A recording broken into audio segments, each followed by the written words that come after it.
Matar y el trauma del combate. El papel de matar en las bajas psiquiátricas. Las naciones tienen por costumbre medir el coste de la guerra en dólares, producción perdida o el número de soldados muertos o heridos. Los elementos militares rara vez intentarán medir el coste de la guerra en términos del sufrimiento humano individual.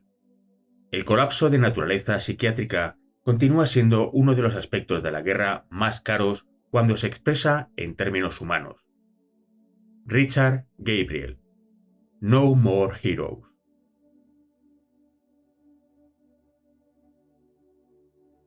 La naturaleza de las bajas psiquiátricas. El precio psicológico de la guerra. Richard Gabriel señala que, en todas las guerras en las que los soldados estadounidenses han luchado en el siglo XX, la probabilidad de convertirse en una baja psiquiátrica, de acabar debilitado durante un periodo de tiempo como resultado del estrés de la vida militar, era mayor que la de morir a causa del fuego enemigo. Durante la Segunda Guerra Mundial, más de 800.000 hombres fueron clasificados 4F, no apto para el servicio militar, debido a causas psiquiátricas.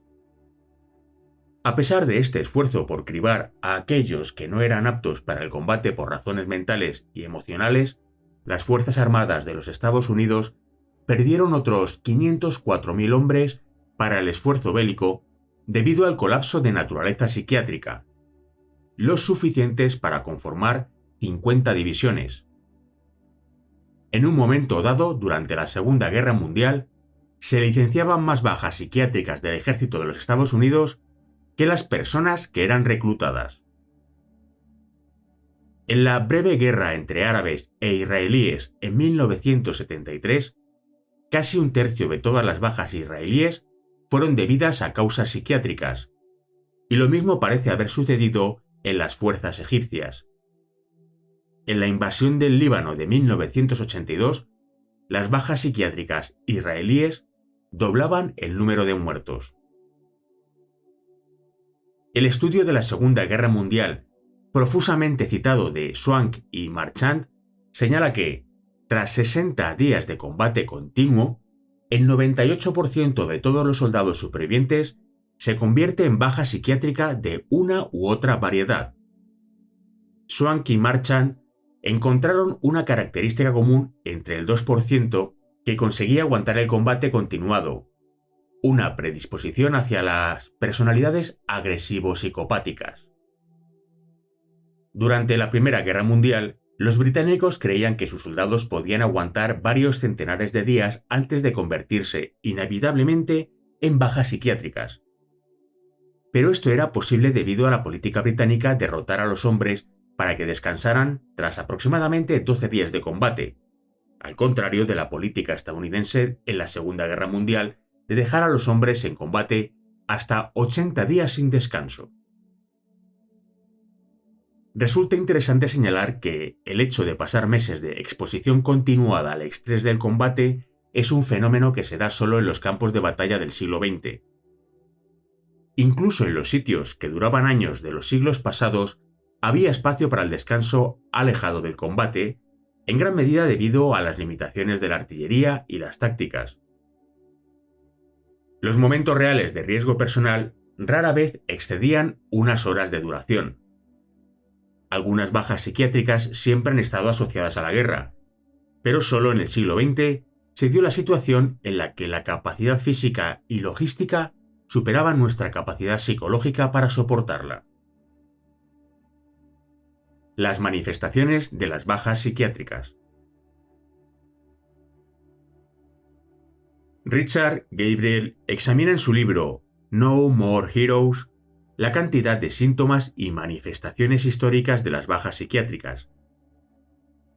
Entre estas se encuentran los casos de fatiga, estados confusionales, histeria de conversión, estados de ansiedad, estados obsesivos y compulsivos y desórdenes de personalidad. Casos de fatiga. Este estado de agotamiento físico y mental es uno de los síntomas más tempranos. el soldado se siente cada vez más huraño y abiertamente irritable. Pierde el interés por todas las actividades con los camaradas y evita cualquier responsabilidad o actividad que implique un esfuerzo físico o mental. Se vuelve propenso a episodios de lloros o de extrema ansiedad o terror. También aparecen síntomas somáticos como la hipersensibilidad al sonido, un incremento de la sudoración y palpitaciones. Estos casos de fatiga abren la puerta a un colapso ulterior más completo. Si el soldado se ve obligado a permanecer en combate, el colapso resulta inevitable. La única cura es la evacuación y el reposo. Estados confusionales. La fatiga puede convertirse rápidamente en una disociación psicótica de la realidad, que es lo que define a los estados confusionales. Por lo general, el soldado deja de saber quién es o dónde se encuentra. Incapaz de tratar con su entorno, se aparta mentalmente del mismo. Los síntomas incluyen el delirio, la disociación psicopática y los cambios de humor maníaco-depresivos.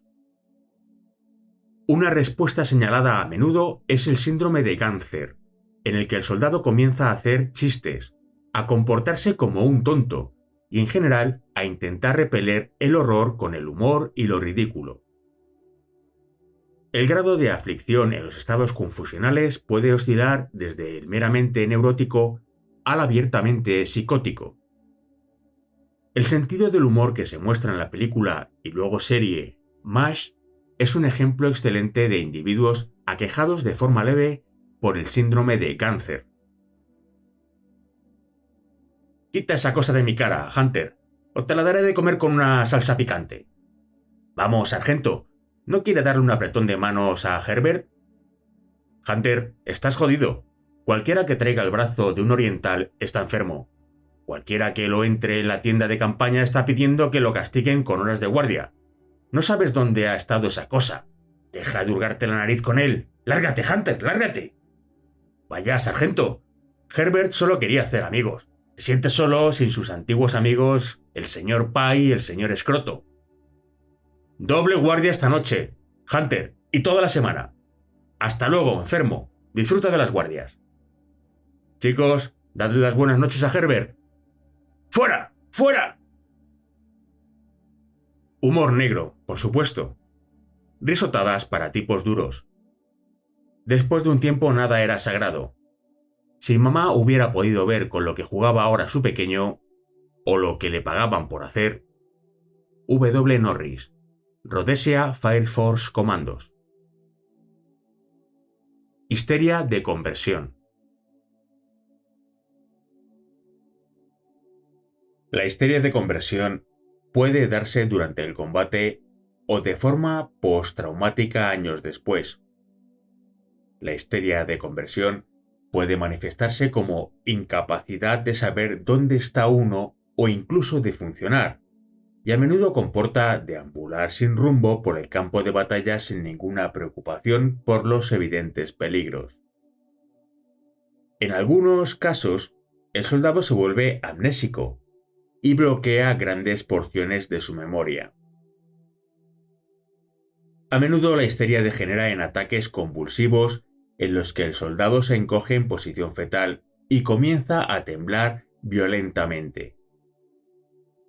Gabriel señala que durante ambas guerras, los casos de parálisis contractiva del brazo eran muy comunes y, por lo general, el brazo que se empleaba para apretar el gatillo era el que quedaba paralizado. Un soldado podía volverse histérico tras ser golpeado por una sacudida, tras recibir una herida menor, no debilitante, o tras experimentar que se había salvado por poco.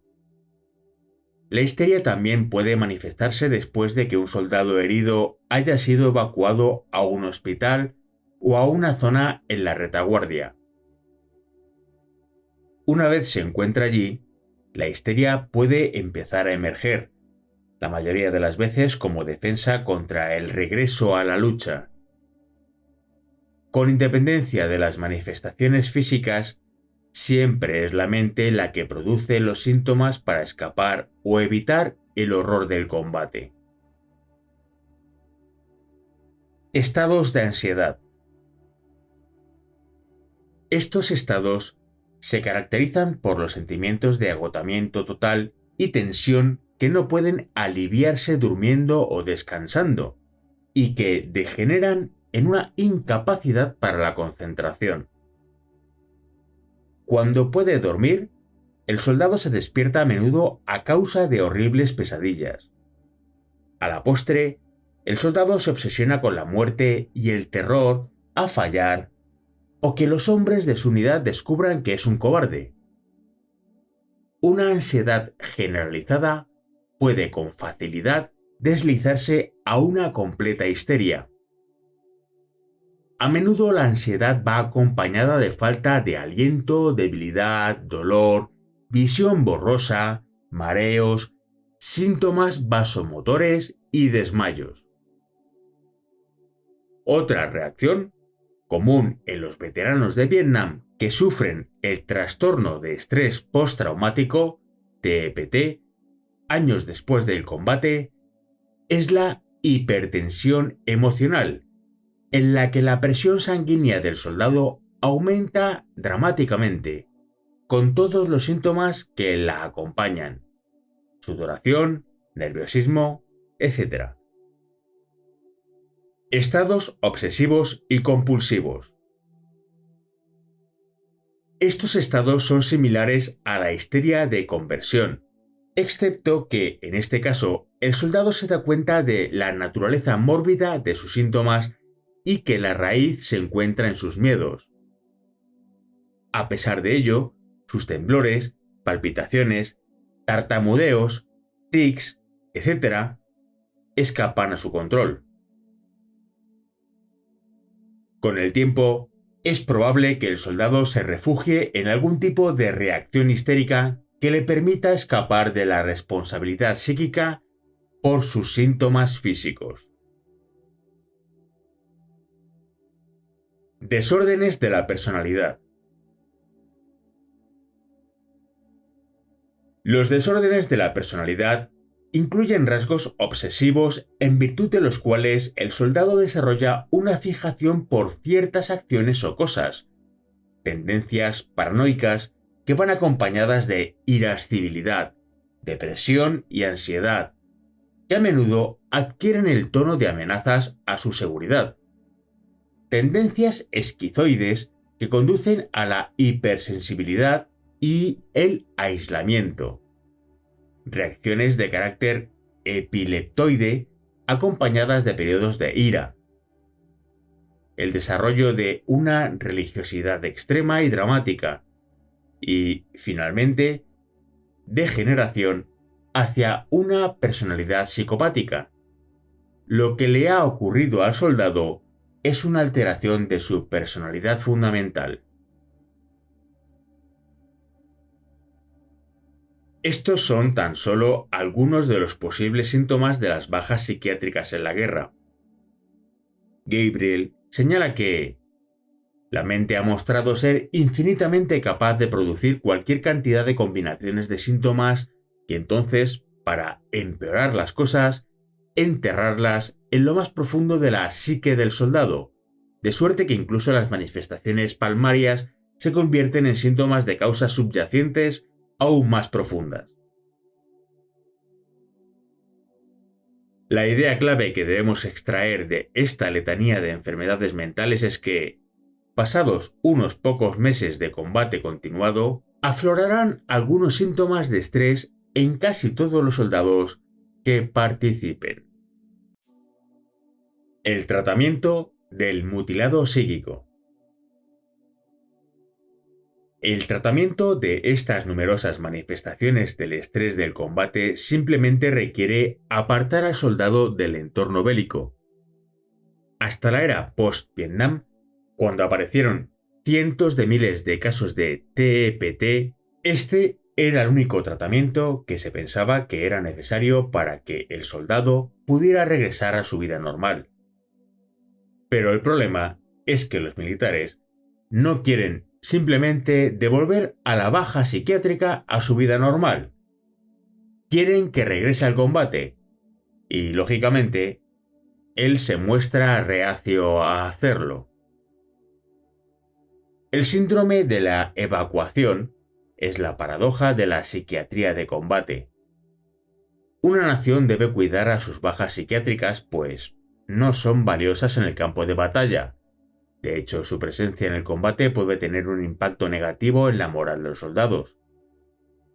Pero pueden ser reutilizados de nuevo como valiosos reemplazos cuando se hayan recuperado del estrés del combate.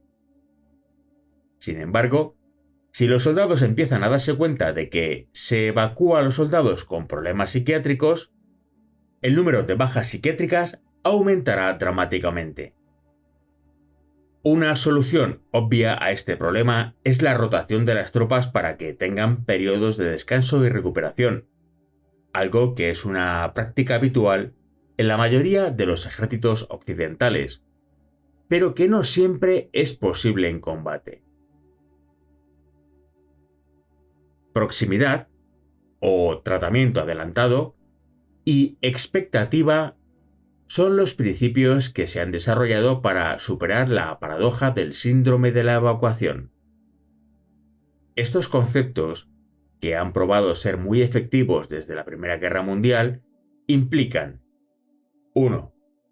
Tratamiento de la baja psiquiátrica lo más cerca posible del campo de batalla, es decir, en la máxima proximidad posible, a menudo dentro del alcance de la artillería enemiga. Y 2. Una comunicación constante con la baja por parte del mando y el personal médico en torno a la expectativa de que volverá a unirse con sus camaradas en el frente lo más pronto posible. Estos dos factores permiten que la baja psiquiátrica sea tratada y pueda descansar lo que necesite, sin enviar el mensaje a los camaradas que todavía están sanos de que la baja psiquiátrica es un pase para salir del campo de batalla.